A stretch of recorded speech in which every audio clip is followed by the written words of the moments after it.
Le prometieron un hogar seguro, pero encontró una pesadilla. Durante 3 meses, Sylvia Likens fue víctima de un maltrato tan extremo que conmocionó incluso a los investigadores. Lo que ocurrió en esa casa sigue siendo uno de los casos más impactantes en la historia criminal de Estados Unidos. Esta es la historia que muchos han intentado borrar, pero que merece ser contada.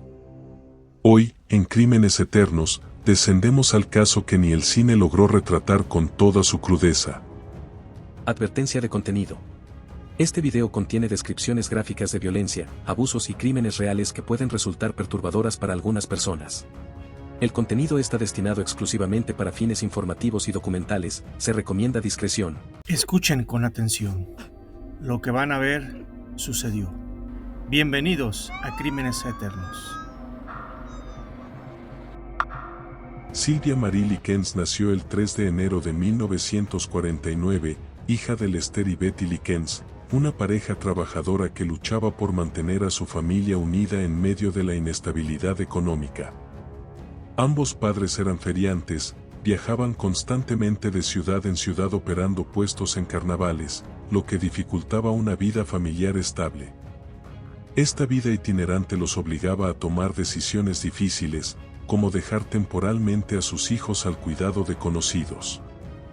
Sylvia era la tercera de 5 hijos, y aunque su familia no era adinerada, era muy unida. Ella era especialmente cercana a su hermana menor Jenny, quien sufría de polio y necesitaba cuidados adicionales.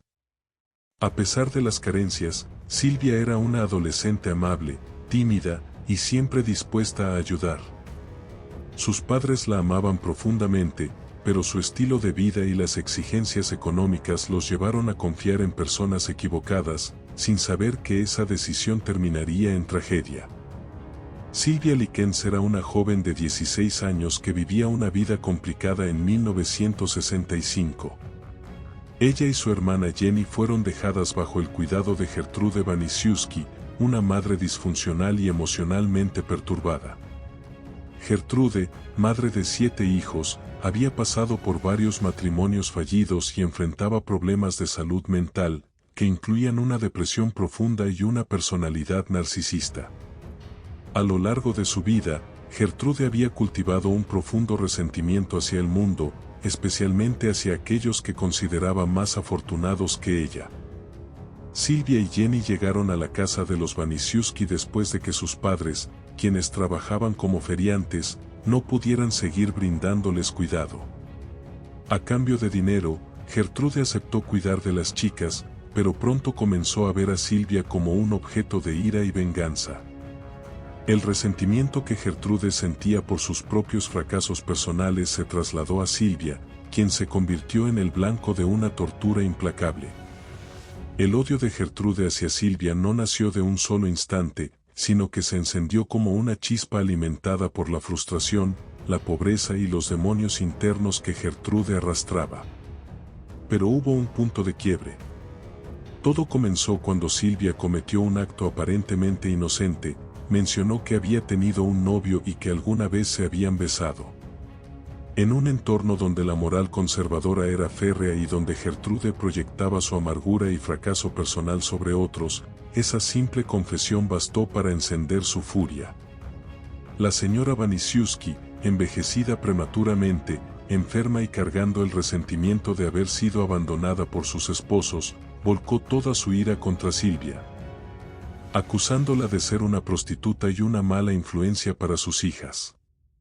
A partir de ese momento, Gertrude comenzó una campaña de humillación, castigo y control absoluto sobre la joven, utilizando el supuesto comportamiento inmoral de Sylvia como justificación para desatar un infierno que rápidamente se salió de control. Fue allí donde no solo nació el odio, sino que se institucionalizó dentro de esa casa, donde cada insulto era una condena y cada castigo, una sentencia. El odio de Gertrude hacia Sylvia Likens no surgió de un solo evento, sino de una combinación de resentimientos acumulados que explotaron en el momento perfecto para el desastre. Uno de los factores principales fue la inseguridad emocional y la envidia latente que sentía hacia la juventud, la belleza y la inocencia de Sylvia. Mientras Gertrude vivía empobrecida, enferma, y con su autoestima destruida por años de maltrato, abandono y fracasos amorosos, Silvia representaba todo lo que ella ya no era, una joven con futuro, dulce, querida, y aún capaz de despertar simpatía en los demás. También influyó el resentimiento económico, ya que los padres de Silvia, quienes trabajaban como feriantes y vivían viajando, le enviaban $5 semanales para el cuidado de sus hijas. Pero Gertrude, empobrecida y mentalmente desequilibrada, sintió que ese dinero no compensaba el esfuerzo. Cuando el pago se retrasó una semana, lo tomó como una traición personal y comenzó a desquitarse con Silvia. La gota que colmó el vaso fue un rumor inventado de que Silvia había dicho que la hija de Gertrude, Paula, se acostaba con chicos por dinero. Ese chisme, sin pruebas ni malicia real, fue distorsionado por Gertrude hasta convertirlo en una supuesta humillación que merecía castigo. A partir de ahí, la ira se volvió constante, y Gertrude la canalizó en forma de tortura, arrastrando consigo a quienes la rodeaban. Gertrude Wanisiewski. Gertrude era una mujer quebrada emocional y físicamente. A sus 37 años, había tenido 7 hijos, atravesado múltiples embarazos, abortos espontáneos, divorcios y una vida marcada por la pobreza extrema. Se automedicaba con tranquilizantes y padecía de depresión severa. Psicológicamente, Gertrude mostraba rasgos de trastorno de personalidad antisocial, incapacidad de empatizar, tendencia a la manipulación y falta total de remordimiento. Era autoritaria, volátil y extremadamente influenciable por sus frustraciones. Descargaba su ira contra los más débiles como forma de tener control. Para ella, Silvia Likens se convirtió en un símbolo de todo lo que detestaba: juventud, belleza, inocencia y una aparente libertad que Gertrude sentía haber perdido hacía mucho tiempo. Paula Wanisiewski, 17 años. Hija mayor de Gertrude, embarazada en secreto durante los hechos. Se percibía a sí misma como fracasada, atrapada en una vida sin futuro. Celosa del físico y la dulzura de Silvia, descargaba su frustración en forma de violencia. Su perfil muestra una fuerte dependencia emocional hacia su madre y una profunda necesidad de aprobación, lo cual la llevó a imitar sus conductas más sádicas. Aunque era consciente de sus actos, se escudaba en la figura materna para justificarlos. Jon Wanisiewski, 12 años. El hijo varón mayor. Fue uno de los primeros en participar activamente en las torturas. Su perfil indica un niño expuesto a la violencia desde pequeño, criado en un entorno carente de límites morales. La autoridad materna lo condicionó para ver la violencia como un acto permitido, incluso divertido. Mostraba signos de desensibilización emocional, y fue quien introdujo a los chicos del vecindario en las torturas, normalizando el horror. Stephanie Wanisiewski, 15 años. A diferencia de sus hermanos, Stephanie mostraba señales de conflicto interno. Aunque participó en el abuso, también intentó ayudar a Silvia en ciertas ocasiones. Su perfil psicológico refleja una lucha entre la moralidad básica que aún conservaba y la presión del entorno. Posiblemente desarrolló mecanismos de negación y represión para justificar su comportamiento. Coy Hubbard, 15 años, novio de Stephanie. Era un adolescente impulsivo, agresivo y propenso a la violencia. En su perfil destacan rasgos de personalidad sádica, obtenía placer físico al golpear a Silvia, y lo hacía con entusiasmo. Usaba a Silvia como saco de boxeo y participaba con total deshumanización. Fue uno de los más crueles. Su conducta también estaba motivada por el deseo de impresionar a Stephanie. Richard Hubbs, 14 años. Un chico común, con poca experiencia en violencia antes del caso.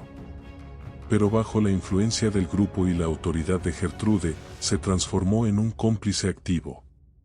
Fue él quien marcó a Silvia con un alambre caliente. Su perfil indica un adolescente con baja autoestima, fácilmente manipulable, sin un sistema sólido de valores morales, que se escudó en el entorno para actuar sin culpa. Los niños del vecindario. Varios menores del vecindario participaron o presenciaron la tortura sin intervenir. Algunos incluso pagaban 5 centavos para verla desnuda o golpearla. Esto revela una comunidad fracturada, con niños criados sin guía ni empatía, donde la violencia era espectáculo y la humanidad de una niña se convertía en objeto de burla. Los torturadores. La principal culpable de la tortura de Silvia fue Gertrude Wanisiewski. Sin embargo, ella no actuó sola. Sus propios hijos, manipulados y convencidos por su madre, también participaron activamente en el abuso. La manipulación de Gertrude fue tal que logró que su hija Paula, de 17 años, y su hijo John, de 15, se unieran a ella en la tortura. Gertrude también involucró a varios niños del vecindario, quienes, bajo su dirección, veían a Silvia como una chica mala que merecía ser castigada. Gertrude comenzó a golpear a Silvia con una violencia descontrolada. La madre torturadora la privaba de comida, la golpeaba con un cinturón, y le hacía sufrir humillaciones físicas y psicológicas diarias. Pero la violencia fue mucho más allá de los simples golpes. Gertrude logró manipular a sus hijos y a otros niños del vecindario, diciéndoles que Silvia merecía ser castigada. Paula Wanisiewski, la hija de Gertrude, también se convirtió en una de las principales agresoras. A pesar de su participación en el abuso, Paula mostró poca o ningún remordimiento. En ocasiones, se unía a su madre en la golpiza a Silvia, y en otras, se le veía disfrutando del sufrimiento de la joven. John Wanisiewski, el hijo de 15 años, aunque inicialmente reacio, terminó uniéndose a la violencia. Con el tiempo, se convirtió en uno de los perpetradores más crueles, siguiendo las órdenes de su madre. Incluso en ocasiones, John instaba a sus amigos a unirse a los abusos. Los hermanos Coy, niños del vecindario, también se unieron a la tortura. Eran unos adolescentes que, bajo la manipulación de Gertrude, comenzaron a ver a Silvia como una culpable que merecía sufrir. Fue un proceso sistemático de manipulación emocional y psicológica que convirtió a varios niños inocentes en cómplices del crimen. La tortura de Silvia fue un proceso gradual pero cada vez más intenso.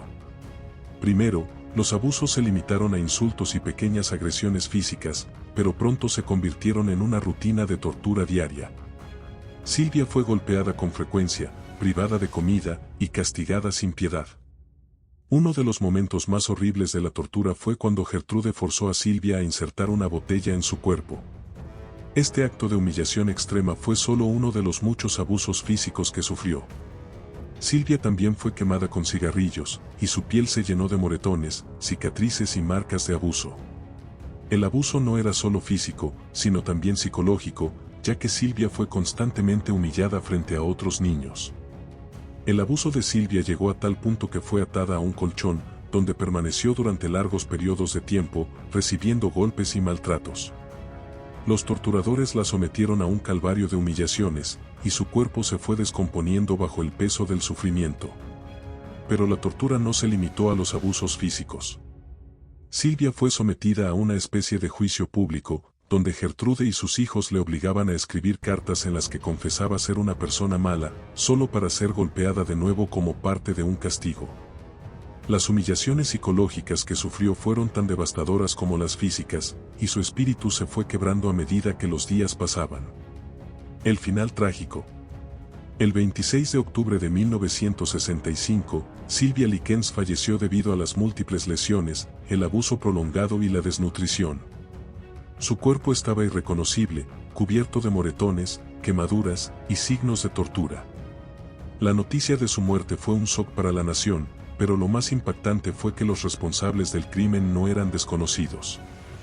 Eran personas que Silvia había conocido, personas que había confiado para su cuidado.